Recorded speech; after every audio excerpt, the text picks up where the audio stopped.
Hello students. So today we'll go on with the linear equations in two variables. We'll discuss elimination method today. We discussed substitution in the previous video, so we'll discuss elimination method today. Elimination basically means that we make the coefficients of one of the variables same and we completely eliminate that. And then we find out the second variable. So how do we do that? First of all, as in this example, you have 3x plus 4y equal to 10 and 2x minus 2y equal to 2. So if I multiply this one, the first one by 2 and the second one by 3 throughout on both the sides. So basically I'll get a 6x here and a 6x here. On subtraction, we'll get the x variable completely eliminated. See, so we will have 6x plus 8y is equal to 20 and 6x minus 6y equal to 6. So we have already neutralized it. We have multiplied on both the sides, right? So now 6x and 6x, they have same sign. We want to eliminate it. So subtract them. So subtraction means changing of sign. So minus plus minus. So these two will cancel out. 8y plus 6y will give you a 14y is equal to 20 minus 6 will give you a 14. This implies y is equal to 1. Now you have y equal to 1. If we mark this equation as number 1 and this equation as number 2, we can take from, say, any one of these two equations. If I take 1, I substitute y in that and get the corresponding x. So 3x plus 4 into 1 is equal to 2. So 3x is equal to 10 minus 4. So x is equal to 6 upon 3, that is 2. So my solution is x is equal to 2, y equal to 1. Let's do another one. So in this one, beta, first of all, we'll simply take the LCM. That will ease out the things a little. You can go on in fractions also with the same concept, but if we take the LCM, it's always easier. So I can take the LCM as 6. So I'll have a 3x here plus a 4y here equal to minus 1, which will ultimately give me 3x plus 4y equal to minus 6. Then here I can have 3x minus y upon 3 equal to 3, which will ultimately give me 3x minus y equal to 9. So for elimination, let me rewrite these once again. 3x plus 4y equal to minus 6 and 3x minus y equal to 9. We already have the coefficient of x same. It's just the terms have same sign, so we can subtract again. If the terms have opposite signs, we add them. The basic idea is to cancel out one of the variables completely. So minus plus minus. So this cancels. So 5y is equal to minus 15. Y is equal to minus 3. Now if I mark this as, say, number 1 and this as number 2, so from 1 I'll get 3x plus 4 multiplied by minus 3 is equal to minus 6. So 3x is equal to minus 6 plus a 12. So 3x is equal to 6, x is equal to 2. So my solution is x equal to 2, y equal to minus 3. I have taken a few word problems also. These are from NCERT only. The sum of two-digit number and the number obtained by reversing its digits is 66. If the digits of the number differ by 2, find the number. How many such numbers are there? So first of all, we can start with that. It's a two-digit number. So we have a digit at the tens place. We have a digit at the units place. So we can have, let the digit at tens place be x and at units place be y. So this implies the two-digit number should be should be at tens place we have x, so 10 multiplied by x plus 1 multiplied by y. If you remember the expanded form you do in your junior classes, that is what we use here. So my number comes out to be 10x plus y.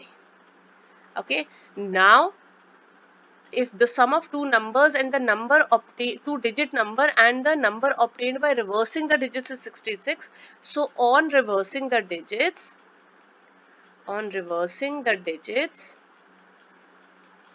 obviously we will have the number should be 10y plus x, and my first condition is that 10x plus y, according to the question we can write to the question 10x plus y plus 10y plus x is equal to 66.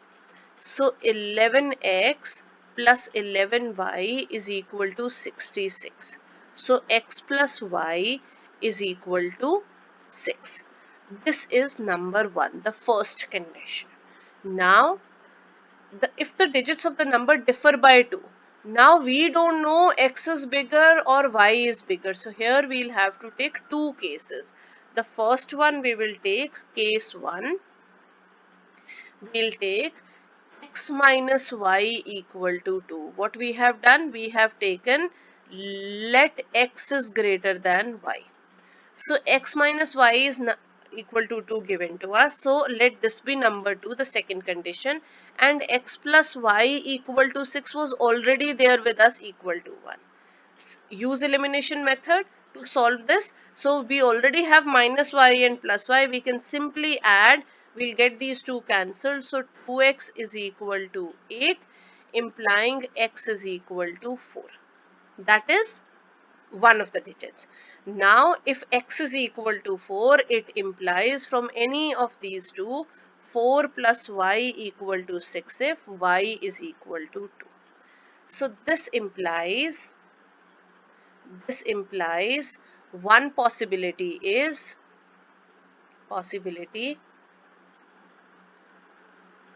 number is equal to, we assumed 10x plus y, so 42. Right, this is one of the required answers. Now we'll go for case 2. So case 2, we take y minus x equal to 2. Let this be number 3 this time. Okay, what we have taken? We have taken y greater than x, say. Okay, so we will get, now solving it with the first condition, that is standard for both the conditions here. So this is 6, this is number 1. So if I again add it, we will get x and minus x cancelled here. Y plus y, 2y is equal to 8, implying y is equal to 4. And if y is equal to 4, x plus 4 equal to 6 will ultimately imply x is equal to 2. So we will get the number as, the number was 10x plus y, so this implies the other possibility, the other possible answer, you can say, other possible answer is, we have 10x plus y, so 24. So two possible answers we have, two possible answers, or we can say two such numbers are there. Such numbers are there. This was the second part of the question. I have taken one more. The ratio of the incomes of two persons is 9:7 and the ratio of their expenditures is 4:3. If each of them manages to save 2000 per month, find their monthly incomes. See students, right, this is just a word problem. You can use substitution method also, you can use elimination method also. So the first thing is, we have to understand the question and make the equations, and then we can solve it elimination method for this video, but you can ultimately use it in substitution method, or even we'll do cross multiplication in the next video. You can solve the equations using cross multiplication also, right?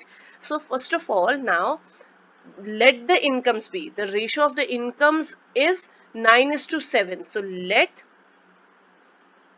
the incomes be 9x and 7x, right? 9:7 means that the ratio is 9:7. There can be a common factor na in both of them which is cancelled when we took the ratio. So 9x and 7x. And the expenditures be 4y. Now you'll have to use a different variable, 4y and 3y, right?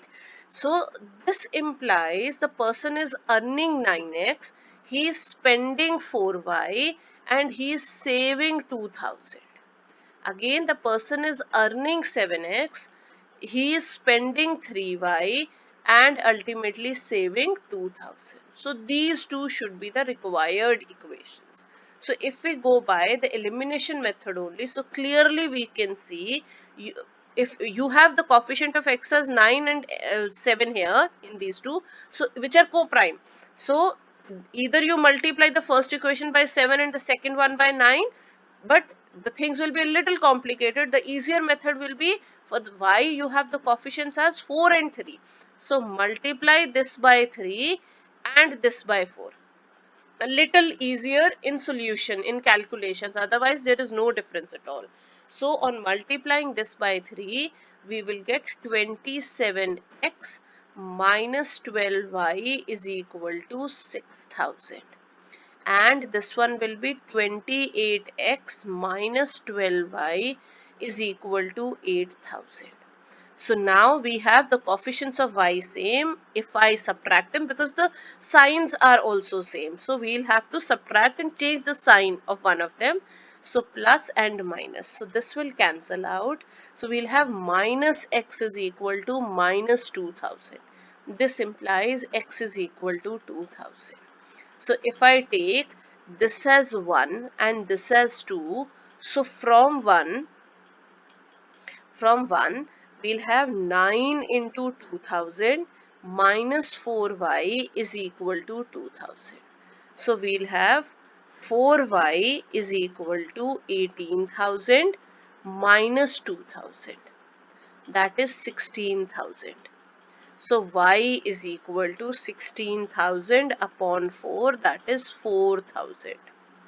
So I have the value of x. So I'll just file the question here. This implies x is equal to 2000 and y is equal to 4000. So now we have to find out the monthly incomes. So the monthly incomes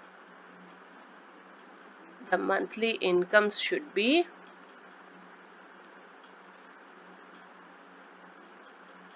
we have assumed the incomes to be 9x and 7x. So it should be 9x and 7x, that is 9 into 2000 and 7 into 2000. 7 into 2000. So they are 18,000 and 14,000 respectively. Thank you, students. In the next video, we will continue with the linear equations and we will understand cross multiplication. Thank you for watching, students. In case you have any queries, please get back to us on the given email ID. Thank you.